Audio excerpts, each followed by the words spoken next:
নারী ধ্বংস হবার তিনটে কারণ, এটা বাদ দিয়ে দিই, পরে একবার এসে বলে যাব। মায়েরা বলছে বলুন, দাদারা ভয়ে বলছে না, বলছে বলবার দরকার নয়, অসুবিধা আছে। নারী ধ্বংস হবার তিনটে কারণ, এদিকে এদিকে এদিকে। যে স্ত্রী তার স্বামীর সঙ্গে মুখে মুখে তর্ক করে তার ধ্বংস প্রথম হয়। যে স্ত্রী স্বামীর সঙ্গে কথায় কথায় জেদ করে তার ধ্বংস প্রথম হয়। যে স্ত্রী নিজের বাবা মা এবং বোনের পরামর্শে নিজের সংসার চালায় সেই স্ত্রী ধ্বংস হয়। আমি বলি নাই, এগুলো মহাজনদের কথা, আমার ওপর রাগ করবেন না। অহংকার ভালো নয়। আপনার যদি গাড়ি বাড়ি টাকা পয়সা হয়, আপনি যদি মনে মনে করেন আমার জন্য হয়েছে, আপনি ভুল করছেন।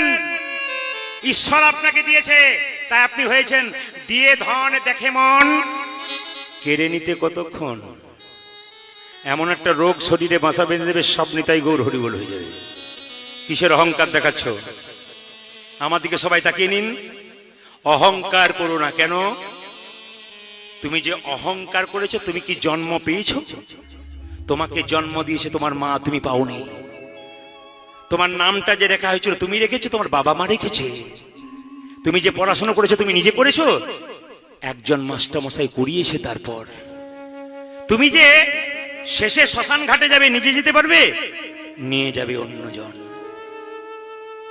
কি অহংকার করে লাভ ভাই? এখনই আছে এখনই নাই, কিসের অহংকার করছো? অহংকার করবে তোমার বাপের উপরে বাপ একজন আছে, তোমার চাইতে আরো বড় আছে, কাকে তুমি অহংকার দেখাবে? কিসের অহংকার দেখাচ্ছ তুমি? আপনারা অবাক হবেন, আমি কীর্তন করতে যাই, আপনাদের তো সংখ্যাই কম এখানে। ইউটিউবের মাধ্যমে দেখবেন প্রত্যেকটি আসরে আসাম, কোচবিহার, জলপাইগুড়ি, হায়দ্রাবাদ, বোম্বে, বিদেশ পর্যন্ত যাই, সেখানে কাতারে কাতারে লোক, মানে 10 থেকে 15,000 লোক সবসময় গিজ গিজ গিজ গিজ করে প্রত্যেকটি আসরে। পুলিশ প্রশাসন দাঁড়িয়ে তাদেরকে সামাল দিতে পারে না, এত ভিড়। তাহলে আমি যদি মনে করি আমার জন্য এসছে, তাহলে তো পতন আমার প্রথম। আমি আসরে যাবার সময় এত লোক ছুটে ছুটে আসে প্রণাম করবার জন্যে, আমি তখন মহাপ্রভুকে প্রণাম করে বলি, প্রভু তুমি আমাকে দায়িত্ব দিয়েছো ভগবানের নাম করে মানুষকে কিছু দেওয়ার, সেই দায়িত্বটা যেন পূর্ণ করতে পারি। শুনে নিন মায়েরা, কিসের অহংকার? যেদিন মরে যাবেন, এত কিছু খেলেন, মরার আগে শুধুমাত্র 1 চামচ জল ছাড়া কিছু যাবে না। আমি যদি কথাগুলো ভুল বলছি বিচার করবেন। আপনার মাকে দেখবেন, বয়স্ক দিদিমাকে দেখবেন, মৃত্যুর সময় অনেক খেয়েছে, 1 চামচ জল সেটাও মুখ থেকে বেরিয়ে যাচ্ছে, খেতে পাচ্ছে না। কিসের অহংকার করছেন? এত দামি দামি পোশাক পরেছেন, শেষ পোশাক কোনটা? সাদা। সাদা পোশাক পরাবে। শেষ দেখা কোনটা? এখন চোখ দিয়ে ভালো দেখছেন, মৃত্যুর সময় কোনো ব্যক্তির কাছে যাবেন, আপনি কথা বলবেন, সে চিনতে পারবে না, আবছা আবছা দেখবে। একবারে বাস্তব প্রমাণ আমি দেখে নিয়েছি বহুজনের কাছে, মৃত্যুর আগে গিয়ে চোখের মধ্যে ঘোলা পড়ছে। শেষ কি? শেষ শিক্ষা কি? গরুটাকে তাড়ি দিন, তাড়ি দিন, তাড়ি দিন, তাড়ি। কে আছে? তাড়ি দিন ভাই, আপনারা দাঁড়িয়ে আছেন, তাড়ি দিন। ঢুকে যাবে তো, মায়েদের অসুবিধা করবে না। বসুন, আপনারা বসুন, তাড়ি দিচ্ছে। হরে কৃষ্ণ। একবার খুব ধীর সুস্থ ভাবে তাড়ি দিন ওইদিকে। হরে কৃষ্ণ। মায়েরা এই দিকে তাকাবেন। আপনার শেষ শিক্ষা কি? ঈশ্বরই আসল, যার জন্য সংসারে করছেন।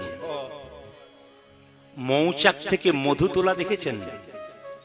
যখন মৌচাক থেকে মধু তোলে মানুষ, মৌমাছিগুলো কষ্ট করে জমিয়ে জমিয়ে মধু করলো, আর মানুষ রাত্রিবেলায় অন্ধকারে আগুন দিয়ে মাছিগুলোকে পুড়িয়ে মধু টেনে নিল, মাছির কথা ভাবলো না।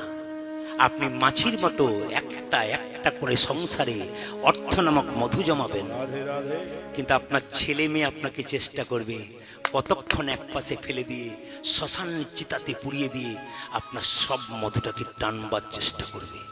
তাহলে কি প্রশ্ন করবেন, প্রদীপ বাবু আমি সংসার করব না, আমি কর্তব্য কর্ম করব না? অবশ্যই করবেন। আসল জনকে ভুলে যাবেন না।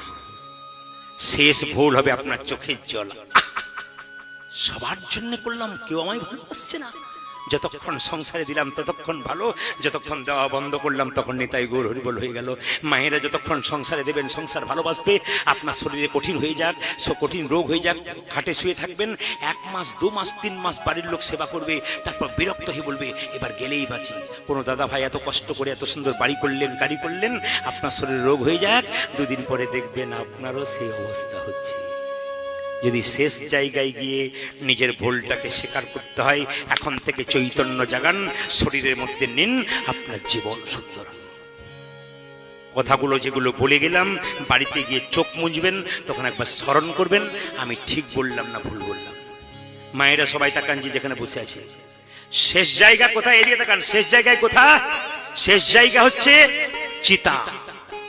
এই দিয়ে তাকান। এত বড় বড় জায়গা আপনি শুলেন, আপনি ছপ্পর কাঠ সোনার করলেন, আপনি ছপ্পর কাঠ সেগুন কাঠে করলেন, কিন্তু মৃত্যুর সময় আপনার শেষ জায়গা কোথায়? চিতা। চিতাতে গিয়ে আপনাকে শেষে শুয়ে থাকতে হবে গো মা। যদি শেষ আসন চিতা হয়, ভাবনা চিন্তা করবেন, অহংকার করে কি লাভ?